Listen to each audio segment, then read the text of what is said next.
Chapter 6. What We Do Wrong. Now that we have recognized the incredible significance decisions have in our lives, and we can clearly see that we are in charge of our own success, let's make a solid effort to identify how we humans get decisions wrong, so we can put those habits in our past and finish strong with a new game plan. Let's examine the nature of how our bad decision-making process happens.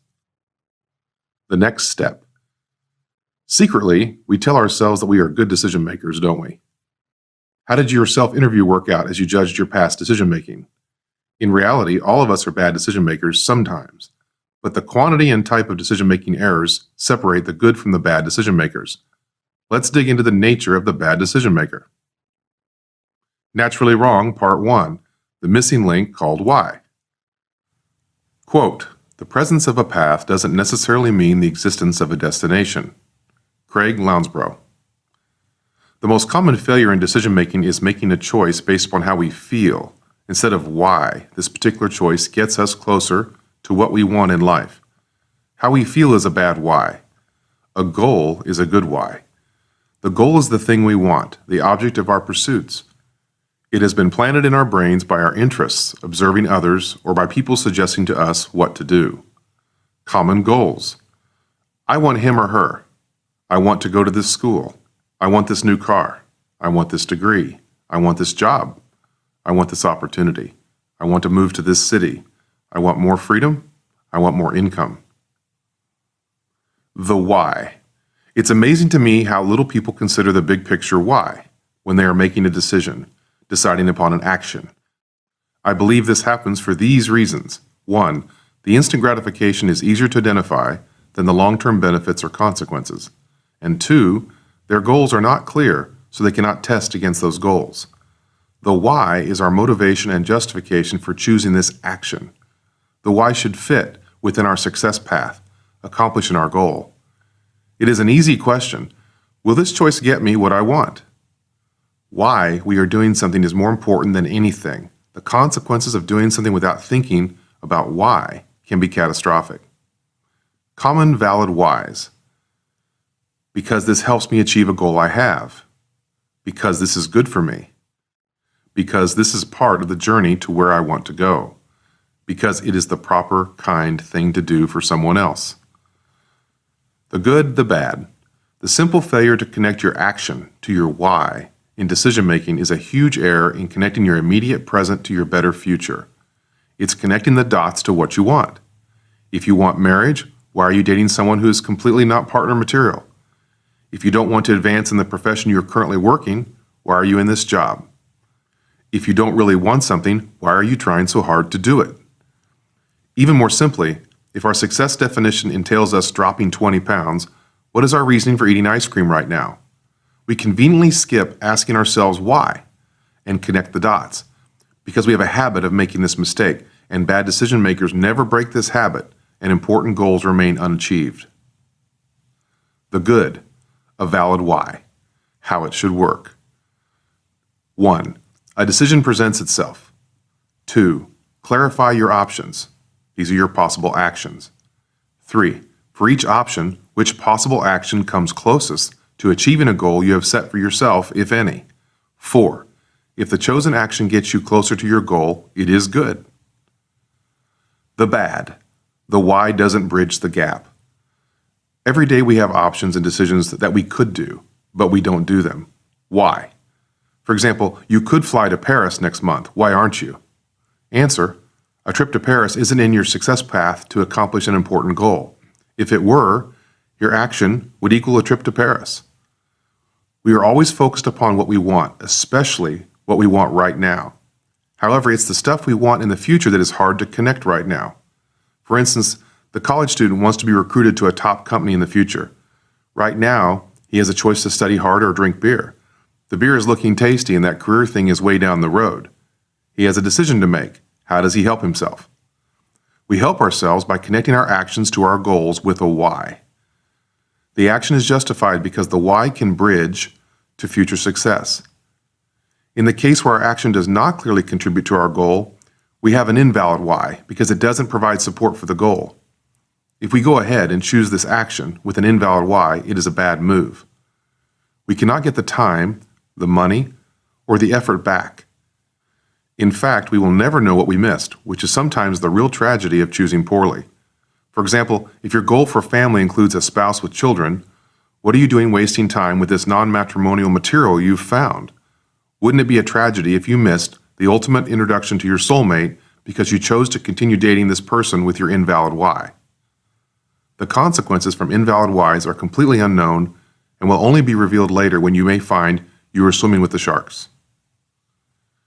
Naturally Wrong Part 2, Becoming the Decisionator. As mentioned above, there are two ways we fail at decision making. Part 1 dealt with being reasonably sure that what we are about to choose is justified, our why, in light of our success objective. The tricky thing about Part 1, it assumes we have a clear mind and are able to think reasonably. However, this is often not the case. Nope, we place ourselves and our minds at a decision disadvantage every day because other forces are contaminating our thinking. Therefore, the second type of decision-making error occurs when we make decisions with an altered mind. Please introduce yourself to the decisionator. He is you at your worst. The decisionator can destroy us all. I've seen him, the arch-villain inserting himself into my story, interfering with the happy ending by messing with my mind. He is the decisionator. He is not welcome when I'm trying to figure out what to do. He is me at my worst. In my Jekyll and Hyde moments, I am the decisionator. In this state, I can ruin a good decision with little effort. I'm not of a balanced or reasonable mind. In this mode, the deck is stacked against my best interest. In this condition, I'm not fit to make a good decision. My odds are horrible. In fact, if I make a good decision while also the decisionator, it was pure coincidence. Traits of the decisionator. Know thyself, said the great Greek philosopher Socrates. His argument was that we must know thyself in order to be wise. Part of decision-making wisdom is knowing when we are less than capable of making a decision. For an adult, it's like knowing when you've consumed too much alcohol. Recognize it and then be careful. We are able to, on an almost hourly basis, turn into the decisionator. How and why this happens, once you know yourself, is valuable to know. The goal henceforth will be to recognize when the decisionator has taken the stage, and realize how your next decision can be negatively affected. So, what are the factors that turn us into poor decision makers? Wouldn't it be helpful to recognize these easily? One thing these all have in common is that they are factors of right now, only applying to this moment. With effort, many of them can be resolved. Desperation. We are desperate when we feel we don't have options at the moment. We could be short on money, time, energy, or any necessary solution. Desperation does nothing to assist decision-making. It only hurts your process.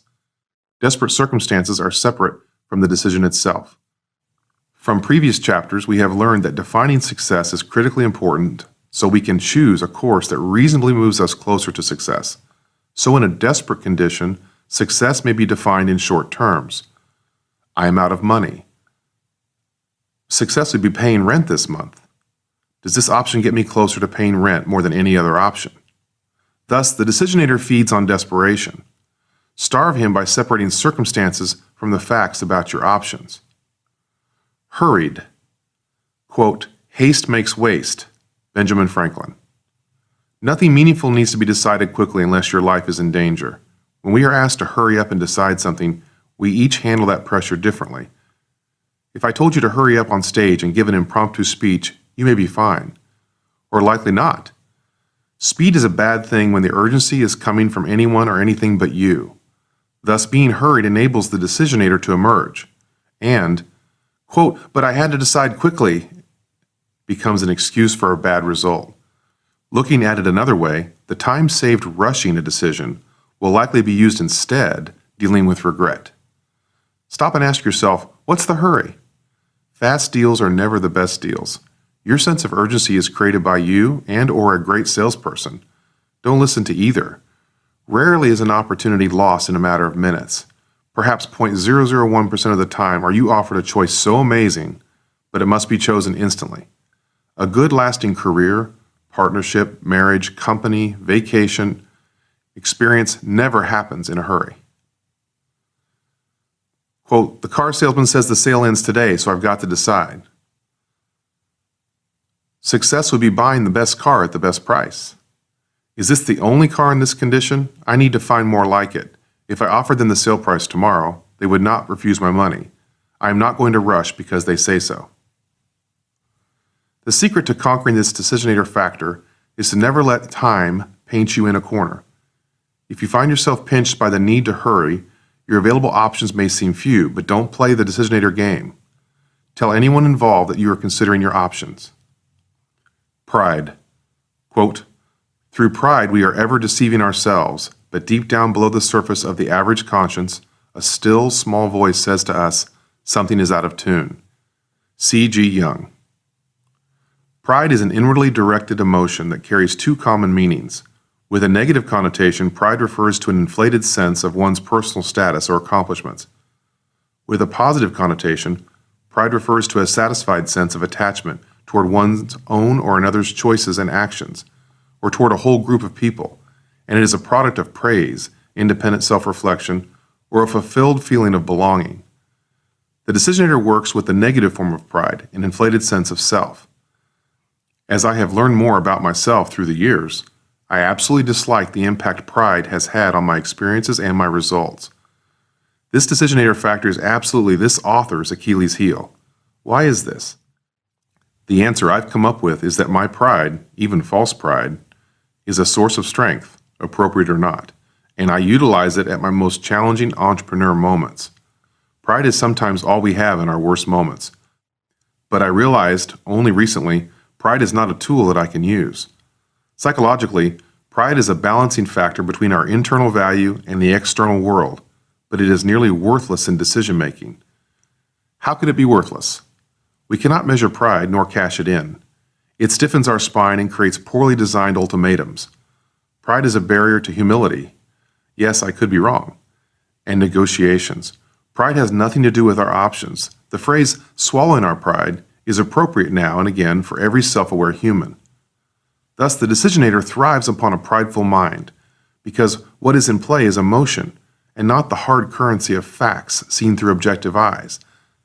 The trick to defeating the decisionator is to privately identify that you are in a prideful condition, for whatever reason, and begin writing down the facts that both you and an objective person would agree upon.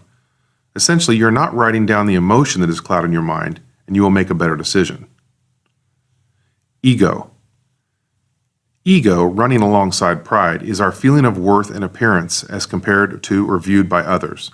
Are we winning or losing? Looking good or looking bad? Picture yourself at the top of a high diving board at your childhood pool.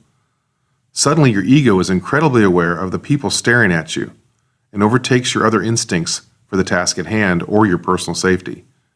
You crash land a belly flop. Ouch! Why does it hurt when our ego is bruised? Enter the decisionator, who will joyfully help us do whatever it takes to fill our ego ASAP, regardless of how much it degrades our decisions. So what is affecting our ego? Should we add 1 to the public loss column? Your ego will be bruised for several reasons. 1. Right now you might feel like you aren't as good as you thought you were. 2. You misjudge something or someone. 3. You are associated with a failure. 4. You have nothing to show for your time or money. The decisionator feeds on embarrassment, self-doubt, and our feeling like a victim. Bruised egos cause us to search for immediate repairs, regardless of the long-term costs. People go shopping, start a rebound relationship, sell things hastily, essentially making bad deals immediately to feel better. We also can do damage with a bruised ego. We say things we would never otherwise say, slam doors that are best left open, and test relationships that shouldn't have been tested. The best method toward clear decision-making involves excusing the decisionator's participation by recognizing your bruised ego and telling yourself, "I've got this." Remind yourself that no matter how bruised your ego becomes, if you acted with integrity, you will not be defined by any possible setback. Move on with the objective facts, decide, and get to the first milestone on the road to success. An immediate remedy is to reach out to people who love you and support you. Anger. Quote, "Angry people are not always wise." Jane Austen. Everyone gets angry, and this decision-killing factor is easier to understand than most. Very simply, blinded by anger is a real condition, and in that state we cannot think clearly. Anger invites the decisionator to take over. It is a reaction to damaged pride and bruised egos. It is human. We get frustrated, disappointed, betrayed, and lied to. It's part of dealing with people. We can even be angry with ourselves. What is certain is that anger is temporary. We must pause, recognize that we are angry, let it subside, and let our minds and instincts work clearly through what must be decided. The decisionator can be quickly defeated with a pause in this case. As a timely example, if President Donald J. Trump could master this control, he could be twice as effective with his message, avoiding a majority of communication errors. Fear and grief. Quote, "No one ever told me that grief felt so like fear. I am not afraid, but the sensation is like being afraid. At other times it feels like being mildly drunk or concussed. There is a sort of invisible blanket between the world and me." C.S. Lewis. Fear for the future and or grief over the future without someone we love leaves us looking for emotional safety. We can be short-sighted and impetuous in our decision-making as we just want to feel better. For example, a frequent fraud victim is the widow who must make decisions without her husband. Separating feelings of fear or grief from the decision is the only way to think clearly and avoid being the decisionator. Rejection. Quote, "A boo is a lot louder than a cheer." Lance Armstrong. Rejection is an instance that immediately impacts pride and ego, discussed above. I specifically want to highlight the incredible power of rejection to invite the decisionator to take over. We have our ideas rejected. We are socially rejected because we aren't invited to join the group. We are emotionally rejected by another. Sometimes a school, client, career, or company will reject us. What is hurt by rejection? In this case, I care about how rejection affects your next decision. Rejection makes us emotional and unwanted, walking away. It's a low point. Multiple rejections, multiple lows in a row, are excruciatingly tough to experience. So what do we do?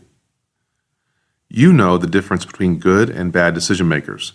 You know the pitfalls of decisions made without defined success. Finally, you know that the decisionator affects every human being. So now that you know these things, recognize that if you are rejected, it's not you. The rejection happens due to the decision-making discipline used by the other party. They could be completely flawed, but it's their process, and you have yours. Your decision-making process is likely better than theirs at this moment. So get moving towards someone or something that wants you as much as you want them, and don't give rejection as much power over your perspective as you have in the past. Fatigue.